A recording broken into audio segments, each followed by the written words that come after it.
আমি আল্লাহ পাক আপনাকে জানিয়ে দিলাম, ওরা যদি আপনাকে যদি ভালোবাসে, আপনাকে যদি মহব্বত যদি করে, আমি আল্লাহ পাক কথা দিলাম আপনার মহব্বতের ভিতর থেকে আমি আল্লাহ আমার ভালোবাসা হয়ে যাবে।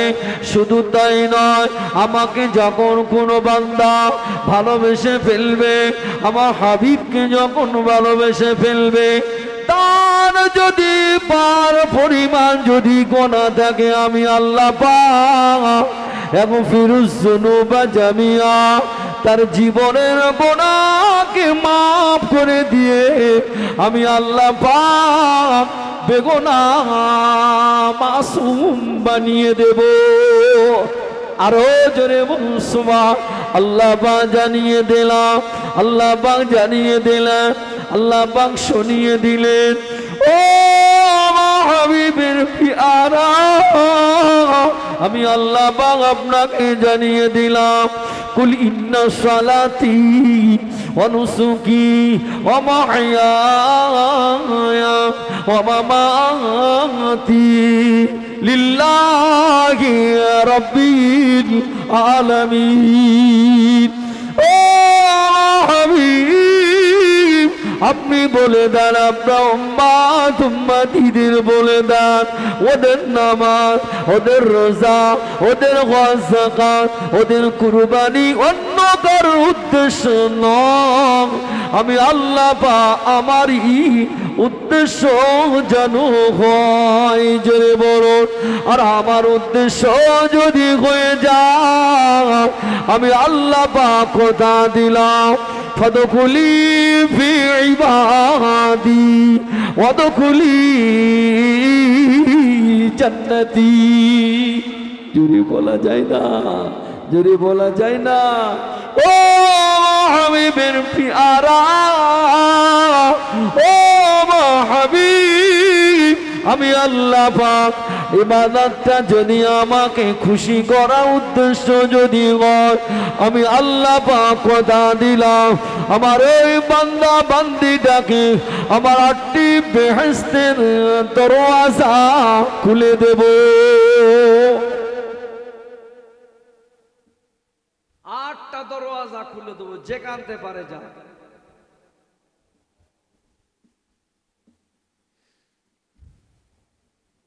আল্লাহ তার হাবিবকে বললেন, হাবিব আপনি বলে দেন ওরা যদি আমাকে ভালোবাসে। আর নবী বলছেন, তোমরা যদি আমার আহল বায়াতকে যদি ভালোবাসো, আমার ইমাম হাসান হুসাইনকে যদি ভালোবাসো, আমার মা ফাতেমাকে যদি ভালোবাসো, আমি রাসূলুল্লাহ কথা দিলাম তোমাকে সঙ্গে করে সাথে করে নিয়ে আল্লাহর বেহেশতেখানায় নিয়ে যাব। জোরে বলে। আল্লাহ বললেন তোমরা আমার হাবিবকে ভালোবাসো, আমি আল্লাহ আমার ভালোবাসা পাবে। আর হাবিব বললেন তোমরা আমার ফাতেমাকে ভালোবাসো, তোমরা আমার ইমাম হাসান আর হুসাইনকে ভালোবাসো, আমি আল্লাহ কথা দিলাম তোমাদেরকে সুপারিশ করে আল্লাহর বেহেশতে নিয়ে যাওয়ার দায়িত্বটা আমি রাসূলুল্লাহ আমার হয়ে যায়। জোরে বলে। কেন? যাকে তোমরা ভালোবাসছো তাকে আল্লাহ জান্নাতের সেক্রেটারি করেছে। জোরে বলো।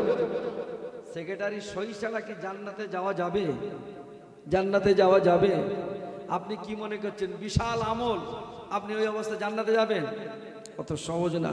আপনি আমাকে একটা কথা বলুন তো দেখি, নামাজ পড়ে কেউ জান্নাতি হবে কোন আলেম বলেছে? রোজা রেখেই জান্নাত হওয়া যাবে কোন আলেম বলেছে? হজ করলেই জান্নাত কোন আলেম করেছে?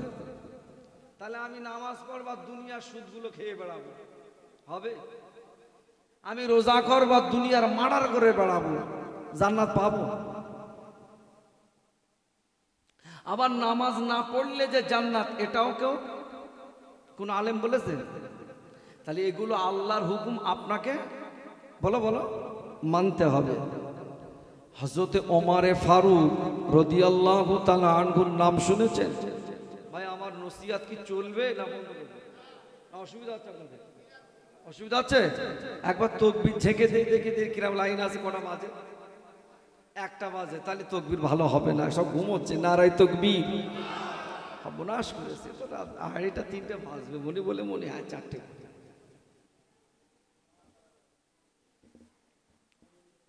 হযরত ওমর ফারুক রাদিয়াল্লাহু তাআলা আনহুর একটা ছেলে ছিল, যার নাম হলো আব্দুল্লাহ। কি নাম? আব্দুল্লাহ। আর ইমাম হাসান আর হুসাইন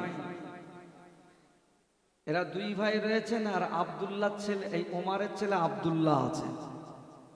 এখন খেলা করছে, খেলা করতে করতে হযরত ইমাম হাসান আর হুসাইন, সেই সময় রাষ্ট্রপতি রয়েছে কিন্তু মদিনার যিনি রাষ্ট্রপতি হযরত ওমর ফারুক, কে?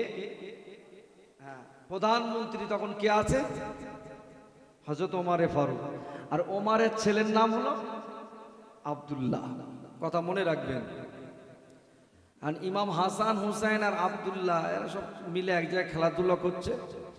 ইমাম হাসান হুসাইন বলছে, এই গোলামের বাচ্চা গোলাম, চাকরের বাচ্চা চাকর। এই কথা যে বলেছে, ওমরের ছেলে মনে খুব কষ্ট লেগেছে, ওকে আব্বার সাথে বলে দিয়েছে। বলছে আব্বা, তা বলছে কি? ওরাও হাঁপাতি হাঁপাতি ছুটি এসতিস কেন? তা কি তা বল। বলে ইমাম হাসান আর হুসাইন ওরা দুই ভাই আমাকে বললো গোলামের বাচ্চা গোলাম, এখানে বড় বড় চেঁচাচ্ছি, কথা বলতিস না, যা। আমাদেরকে এইরকম বলছে। তো বলছে তাই? তো বলছে হ্যাঁ। ওমর কি রাগী মানুষ না খুব ঠান্ডা লোক? আপনাদের কিরাম মনে হয়? হ্যাঁ, বিচার সাথী গেছে একজন নব মুসলিম, সে মুসলিম হয়ে চলে। হ্যাঁ, তোর বিচার বিশ্ব নবীর কাছে গেছে, বলছে বাবা এই খেজুর গাছটা ওকে দিয়ে দাও। বলছে না, হবে না, বিচার পছন্দ হয়নি।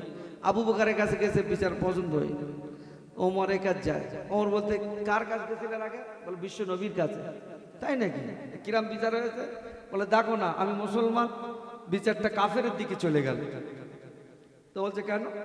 বলছে ওই গাছটা আমার গাছ, আল্লাহ নবী বিচার ফয়সালা করে। তো বলছে গাছটা তোমার গাছ কি কার গাছ? আমি যা বর্ণনা টোটাল দুজনে মুক্তি যা শুনলাম, এই গাছ সম্পূর্ণ মালিক হলো ইহুদি, ওর বিচার পছন্দ হয়নি। ওমর এই কাজ গেছে। ওমর বলতে বিশ্ব নবীর কাছে বিচার চেয়েছো? তো বলছে হ্যাঁ। তিনি কি বললেন? বলে খেজুর গাছ কাফের। বলে কোনো কথা হবে না, বিচার এক্ষুনি হবে। ঘরের ভিতরে গেছে, মাল এনেছে, ঝড়ের গতিতে তরবাদ ধরেছে, পোশাক করতেছে। তো বলছে ওমরের বিচার এটাই। ও মোহাম্মদ সাল্লাল্লাহু আলাইহি ওয়াসাল্লামের বিচার মানলো না, ও আমার কাছে চিটিং মাছ বিচার চাটিয়ে। এরকম মুনাফিক মার্কা বেঈমান আজও সমাজে মনে হয় একটাও নেই। হ্যাঁ, সত্য কথা যদি ওর ঘাড়ের উপরে উঠে পড়ে, ও তখন বলে এই হুজুর খা। আছে না নেই? এদিকে সব আল্লাহর ওলিরা বাস করে, এখানে কিচ্ছু নেই। হযরত ওমর ফারুক বলছে কোনো কথা হবে না, বিচার হবে। কে বলছেন? জান্নাতের সেক্রেটারি কে? ইমাম হাসান আর হুসাইন। বিচার ফেলেছে কাদের নামে? জান্নাতের সেক্রেটারির নামে। টোটাল মদিনার মসজিদে উসমান বলছে সর্বনাশ করেছে, কি যে বিচার করবেনি আজকে। আল্লাহ নবীর কলিজা সাহাবী হযরত ওমর ফারুক রাদিয়াল্লাহু তাআলা আনহু বিচারের জন্য তৈরি হয়ে গেলেন। আসরের নামাজ হয়ে গেল বাবা।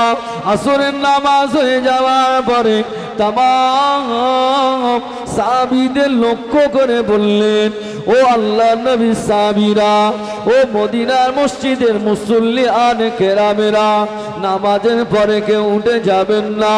নামাজের পরে একটা বিচার আছে। নামাজ হয়ে গেল বাবা। মুসল্লিরা জিজ্ঞাসা করলেন, ও নবী পাকের সাহাবী হযরত ওমর ফারুক রাদিয়াল্লাহু তাআলা আনহু বিচারটা কার নামে? বলতে লাগলেন বিচারটা অন্য কারুর নামে নয়, এই বিচারটা হলো হযরত ওমর ফারুক। বলতে লাগলেন বিচারটা হলো ইমাম হাসান আর ইমাম হুসাইনের জন্য। কেননা আমার ছেলেকে গোলামের বাচ্চা গোলাম বলল। আল্লাহ পাক আমি বিচার করব মদিনার মসজিদে নববী শরীফে। সমস্ত সাহাবীরা রইতে লাগলেন।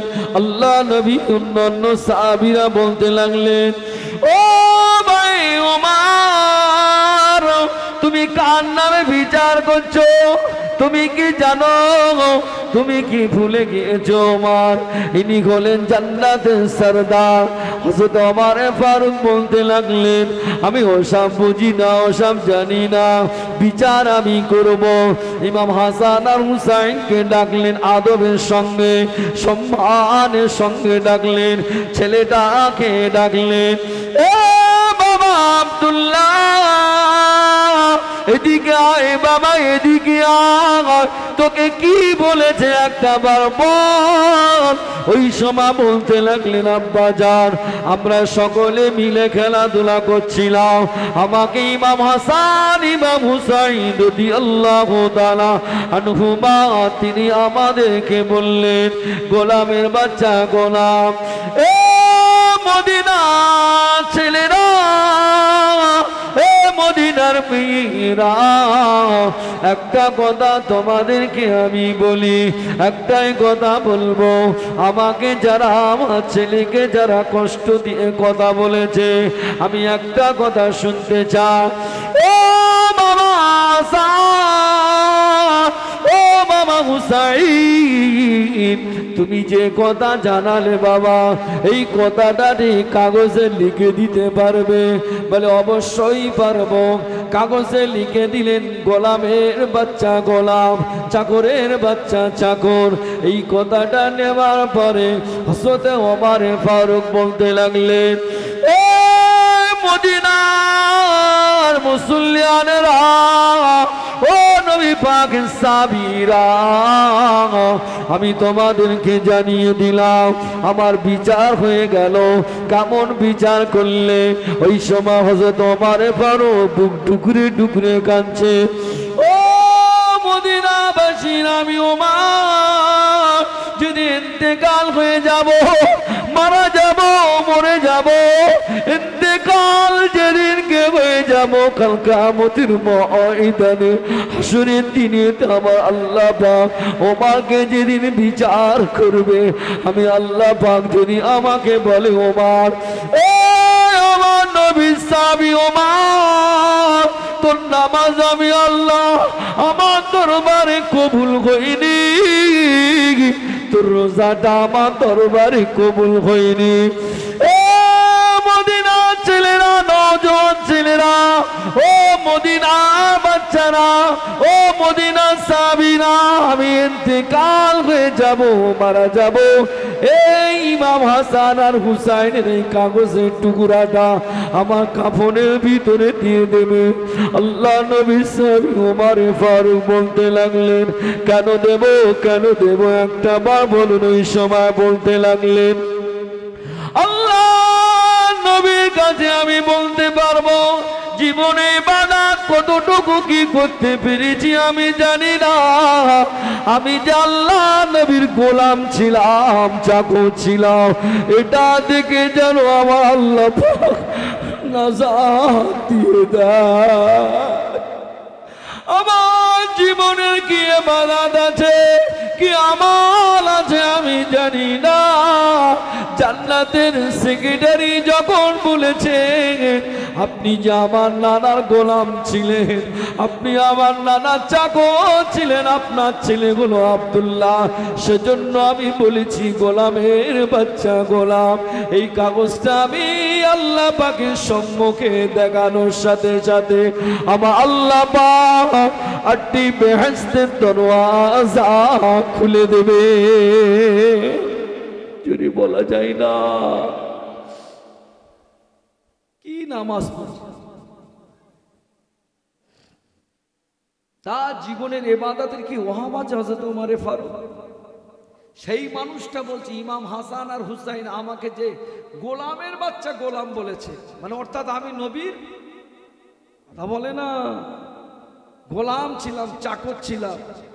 আমি আমার ইবাদত তেমন কিছু নেই, আমি যদি নবী পাকের গোলাম যদি হতে পারি, চাকর যদি হতে পারি, আমার আল্লাহ পাক জান্নাত দেবে না, দেবে না?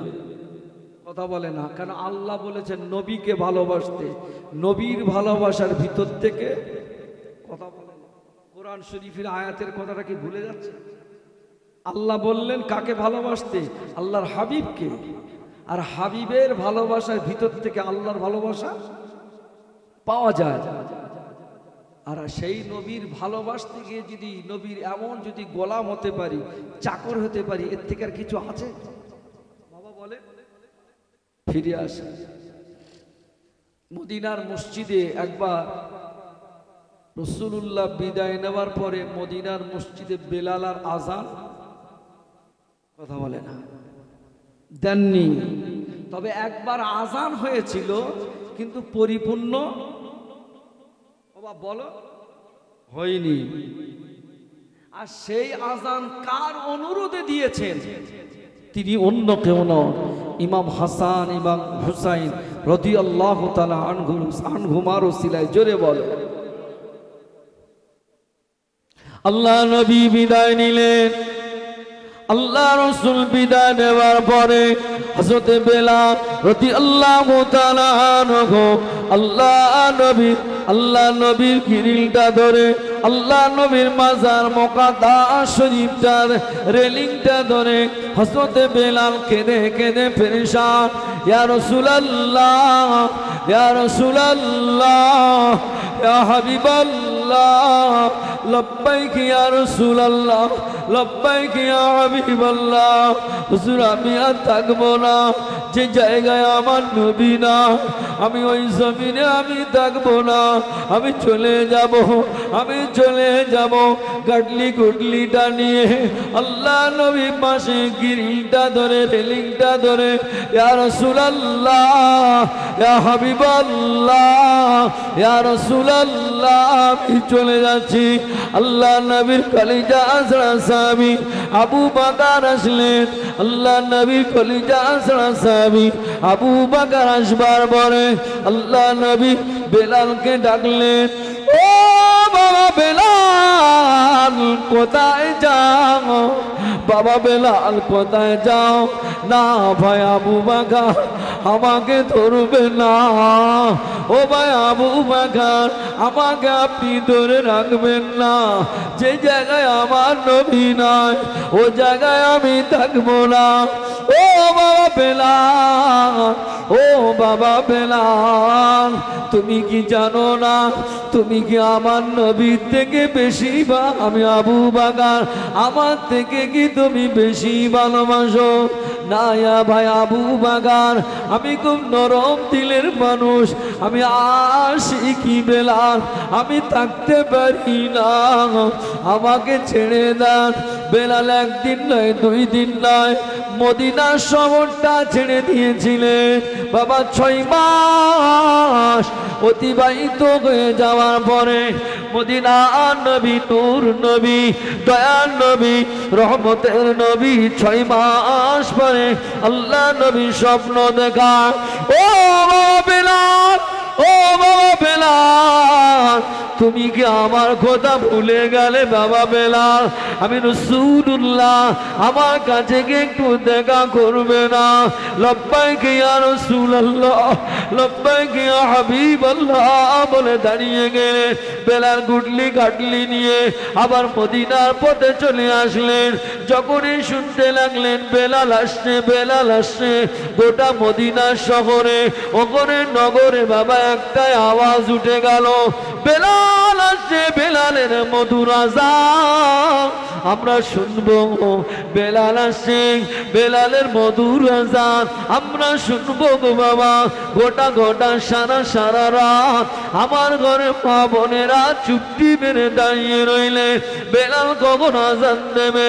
বেলাল আসবার পরে আল্লাহ নবীর কবর মোবারক শরীফটা, আল্লাহ নবীর রওজা মোবারকের রিলিংটা যেই না দেখতে পেরে লব্বাইক ইয়া রাসূলুল্লাহ বলে সালাম দিতে লাগলেন। ইয়া রাসূলুল্লাহ, ইয়া রাসূলুল্লাহ, ইয়া হাবিবাল্লাহ, ইয়া হাবিবাল্লাহ।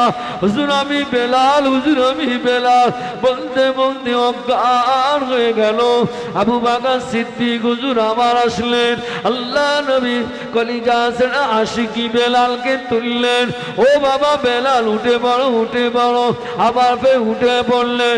হেঁটে হেঁটে হেঁটে হেঁটে আমার নবী দয়ার নবী রহমতের নবী মাজার মুকাদ্দাসে রিলিংটা ধরে কাঁদতে লাগে, ইয়া রাসূলুল্লাহ গে, ইয়া হাবিবাল্লাহ, হুজুর আপনি আমাকে আমার দিকে আনলেন, আমি মনে করেছি আমার নবী মদিনায় আছে, আমার নবী মদিনায় আছে, আমি কি আজান তোমার নবীর পিছনে নামাজ পড়ব? আমার নবী ইয়া রাসূলুল্লাহ আমি থাকতে পারবো না, আমি যখন আজান দেয় আশহাদু আন্না মুহাম্মাদার রাসূলুল্লাহ বলে যখনই আমি আজান দেই, আজানের পরে আমি চোখটা যেই খুলি আমার নবী রহমাতুল লিল আলামিনকে দেখতে পাই।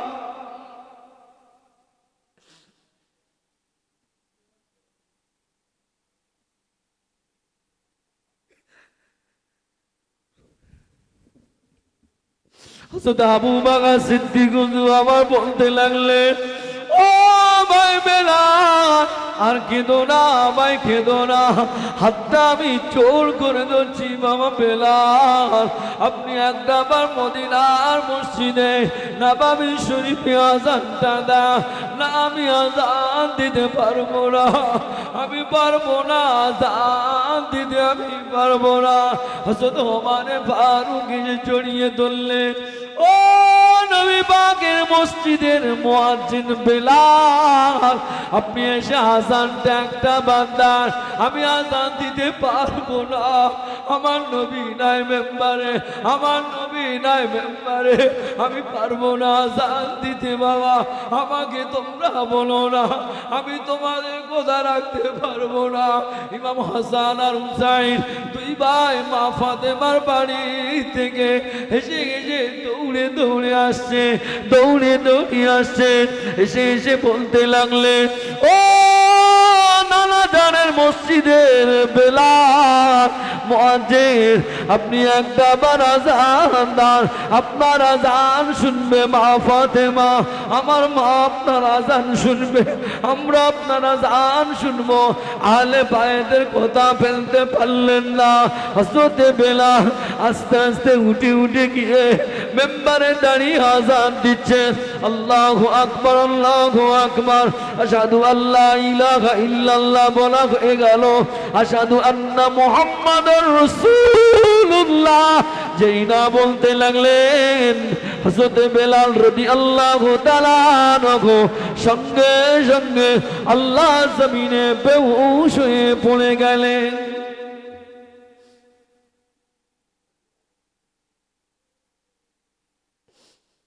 হযরত বেলালকে তোলা হলো, ভাই বেলাল আর আপনি কাঁদবেন না, উঠুন, বলে আমি আর আযান দিতে পারবো না, কেন যে জায়গায় আমার নবী নাই মেম্বারে ওই জায়গায় আমি আযান দিতে পারবো না। কিন্তু ইমাম হাসান হুসাইনের কথা রাখতে গিয়ে কানানা তেনারা করেন জান্নাতের সরদার, আমি তাদের কথা রাখতে গিয়ে আমি আযান যখন দিচ্ছিলাম আশহাদু আন্না মুহাম্মাদুর রাসূলুল্লাহ বলে আমি যেই চোখটা খুলি রহমাতাল লিল আলামিনকে দেখতে পাই। আরো জোরে বলুন সুবহান। এটা ছিল মুহাব্বত। ইমাম হাসান আর হুসাইনের কথা সমস্ত সাহাবীদের কথা তিনি অমান্য করলেও ইমাম হাসান হুসাইনের কথা বলেন। তাহলে ইমাম হাসান হুসাইন যেটা করতে বলেছেন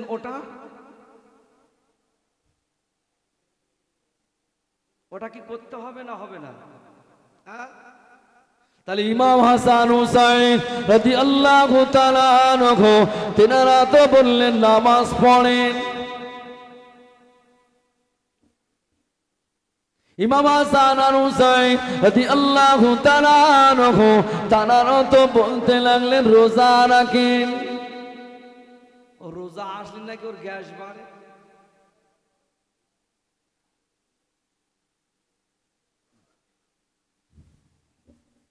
ইমাম হাসান হুসাইন বলতে লাগলেন, তোমরা আমার নবী পাকের শরীয়তটা মেনে নাও। আমি হুসাইন কথা দিলাম, তোমাদেরকে আমাকে যখন জান্নাতের সেক্রেটারি বানিয়েছেন, আমাকে যখন জান্নাতের সরদার যখন করেছেন, আমি আল্লাহর রসুলের নাতি কথা দিলাম, আমার নানার শরীয়তটা মেনে নেওয়ার কারণে আল্লাহর ইমাম হাসান হুসাইন বলতে লাগলেন, আমি হাতে করে নিয়ে জান্নাতে ঢুকিয়ে দেব।